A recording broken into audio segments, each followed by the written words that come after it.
Denver is currently on pace to tie last year's number of deaths on our roadways. 84 people lost. It's the most since Denver started its campaign to try and eliminate traffic deaths. When we talked last night about recent hit and run deaths on Colfax, we got a good bit of feedback saying that those people are responsible for their own deaths because they were jaywalking. Certainly everyone has a role to play in safe streets, but it got our Steve Steger thinking about the history of jaywalking and whether those rules are enforced in the city. It's a street with a lot of nice destinations along it. Could be a very walkable place, but the fast cars do make that harder. It isn't hard for photojournalists to get video of people navigating a sea of speeding cars on Colfax, because a lot of people do cross where they technically aren't supposed to, and not many of them face the music for it. In the last year and a half, Denver and Aurora police combined wrote fewer than 100 jaywalking tickets in their respective cities. Jaywalking seems to anger drivers more than police officers here. Jaywalking used to just be walking. University of Virginia professor Peter Norton says driver anger has a lot to do with the history of the law. And jaywalking began as a term of ridicule. The word jay meant hick. It was actually harsher than that.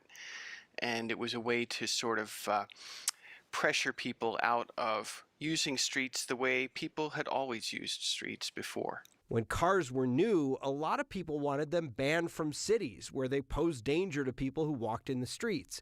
He says auto dealers and car clubs pushed back, successfully defeating the bans, then pushing for laws to restrict walking in the streets, hence jaywalking. They got together and said, look, we need a new message.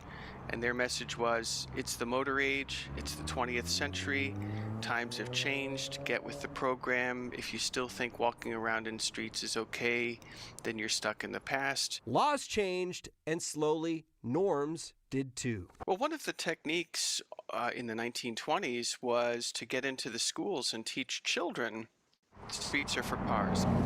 So we're now, 3 or 4 generations into this. And so we tend to all grow up thinking it's quite natural and normal for streets to be for cars and pedestrians doing anything except crossing at the crosswalk with the signal as jaywalking. Traffic engineering professor I spoke with yesterday said that traffic engineers need to not look so much at fault in crashes and start looking at the system surrounding them.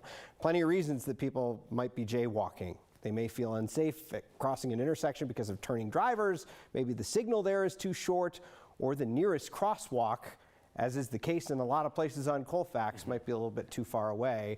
They just kind of want to get across the street.